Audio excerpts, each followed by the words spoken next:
Hey guys, it's Proud Cat Lover, and this is the last video in my Crested Gecko Care series, and this is the one that I really didn't want to look forward to doing, because there's so much controversy about it, and people will do whatever they want because, you know, they're people.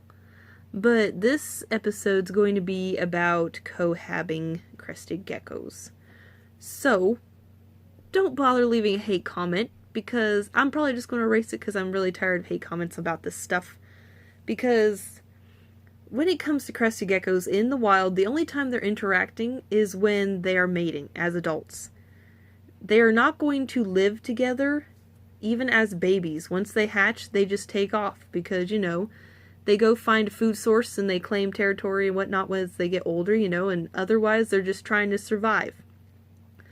But when you try to take two crested geckos, they're solitary animals, and try to make them live together their entire life, which could even be up to like 25 years.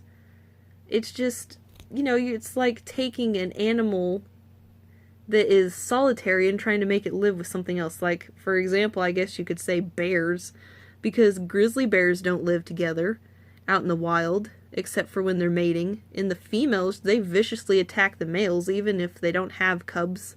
Unless they're in heat, of course. But, you know, hey, don't be rubbing your food on me. That's not nice.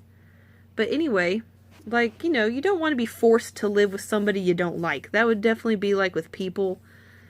But, like, for instance, like, if you had to live with somebody, let's say you have a roommate that is complete trash. Like, they leave stuff everywhere. They're throwing clothes on the floor. They don't make their bed. They leave dishes everywhere. They just don't clean up after themselves. Let's say you're forced to live with that person for your entire life. And you don't like that, you argue all the time, you know, you get mad, whatnot. That would pretty much be like you sticking two crested geckos together that do not like each other, or just kind of getting along until that moment that they snap. It's like, it's just not worth it to me to force animals to live together just because, you know, it's cheaper, or, oh, well, it's so cool because they need a buddy because they like to cuddle. It's like, no, they don't.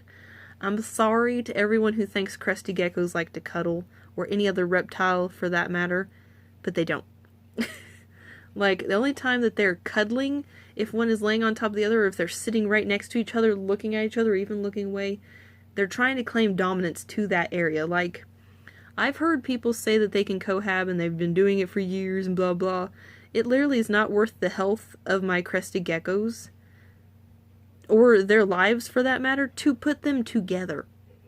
Even if they get along now, that doesn't mean in a year's time that they're going to, or even 5 years from now. They might get along for 5 years and all of a sudden one of them's dead the next day, or one of them has to go to the vet because the other one bit out its eye, or it chewed its tail off, or it bit its foot. It's just not worth it to me. Like, some people, if you want to risk your animal's health, like, even if one gets sick, then the other one's going to get sick because they're living together. It's just, to me, it's just not worth risking the health and life of the pet just so that you can have them together. Like, by that time, it's kind of like, are you being prideful, or are you just being ignorant? Like, I'm not calling the person watching this video stupid or ignorant. Like, there's some people out there legitimately that did not know it was bad to cohab crested geckos because the pet store said they could, or their friends said they could, and then all of a sudden their gecko gets killed or something, and they're like, what did I do? What did I do wrong? Because there's a lot of people in our group that I'm in that do that, and then they don't realize, well, the thing that annoys me about our group is that instead of people trying to be helpful and nice and say, hey, you know, if you change the certain stuff, then it would be better. Or if you kept your geckos in separate tanks, that would be so much better for them. They just attack you. Like, I have seen people just rip into people. Instead of trying to help them, they just immediately start bashing them for stuff that they didn't even know was wrong. So, I'm not trying to do this. I'm just saying from my personal perspective, it is not worth risking the life of your animal just so that you can have two in the same tank. Believe me, there is just as much room in your room, most likely, for two tanks as there is for one. Because crested geckos do not take up huge amounts of space. Like, they require more height than width. So if you even had, like, a skyscraper tank, which I found out actually is only costs around $150, which is pretty cheap. Even if you had something like that, it's only 18 inches wide. You definitely probably could have room for two 18-inch wide tanks. Even if you had the 24-inch wide tank, which I don't think is very necessary. But even if you decide to do that, that is not a lot of space. And you don't have to keep them both in the same room. They could be in different parts of your house. But yeah, that's just my take on it. Like, I mean, I'm just talking here. I'm not really trying to force you to do something, or if people are going to do whatever the heck they want. I mean, I normally wouldn't say that, but I'm trying to keep this family friendly. They will do whatever the HE double hockey sticks they want.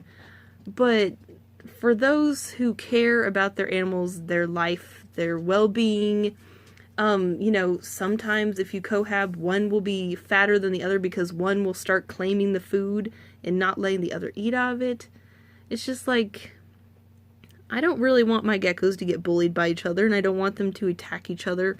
Or if one gets sick, I don't want the other one to get sick. Would you stop rubbing your food on my finger? Anyway, guys, I hope you enjoyed. Thank you for watching. Again, I didn't want to have to make this video, but I feel like it's necessary sometimes. So anyway, thank you for watching the last video. Have a good rest of your day.